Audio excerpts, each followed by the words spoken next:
Now, as we get closer to casting the ballots for the next U.S. president, I'm joined by a Nigerian election observer, Samson Itodo. He's the executive director of the YAGA Africa. He is an experienced community organizer and development practitioner with over a decade's experience in constitution building, electoral governance, civic engagement, and political organizing. Mr. Itodo, welcome to Africa 54. Thanks for having me. Now, you know, for a lot of people coming from Africa, like I did, the U.S. election process is very complex. And so we understand you're here as an election observer from That's Nigeria. Right. Yeah. So far, what are your observations? I think there are quite interesting dynamics playing out in the election. This is one election that has grave implications for U.S. leadership position across the world. We see a trend of single-issue voting, where people are voting for just one single issue, and you just wonder if they're making emotional or rational choices.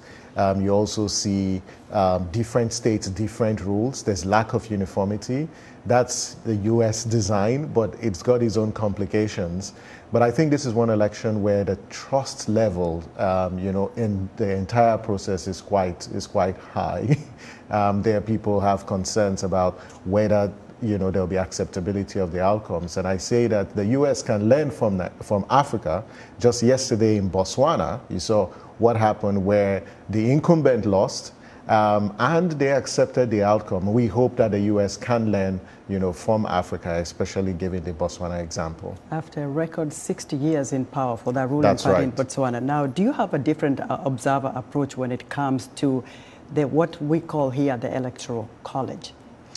Well, because of the system that you have here, where you've got an electoral college, where you can win the popular votes and still not be declared the winner, our approach for this election is really focused on the process. So you look at the results transmission process and the results collation process, which is also what we do in Africa. We'd like to see, how that process is managed in a way that it inspires public confidence. We're also looking at issues around turnout, because elections are about people, and people need to show up.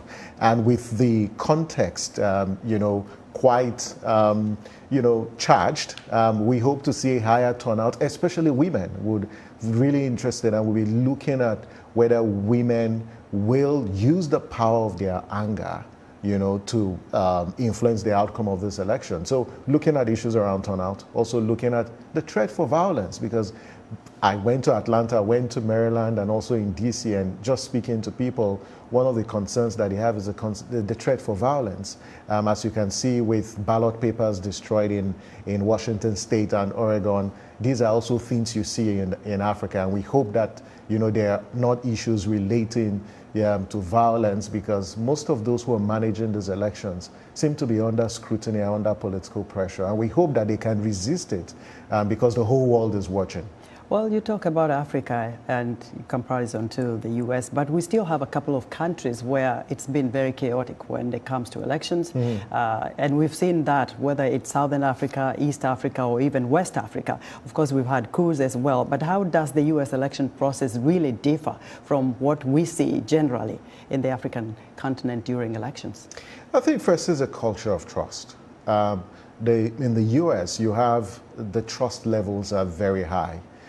Despite, concerns expressed with respect to the transparency of the process, people still trust the process. That's why you have early voting. I observed early voting across the states that I've been to, and people just trust that even though they vote early, their votes will still be counted.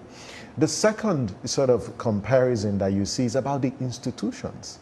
The institutions function in a way that they are able to respond to shocks and setbacks compared to what you probably have in Africa. Though there are some countries in Africa that have strong institutions, but I think we could do better with respect to how we manage our elections. And then the level of transparency, I think is very high, and Africa can learn how to be transparent in managing its elections. Now that draws me to a different question. So what do you think we can get out of Africa? What has been really good in terms of elections in Africa that we can borrow here in the US, and what can Africa borrow from the United States when it comes to elections there? For Americans who are concerned that if the elections, depending on how it goes, the participants may not accept the outcome, look to Botswana, look to Nigeria, where political leaders have lost elections and they've accepted. That's one thing you can learn.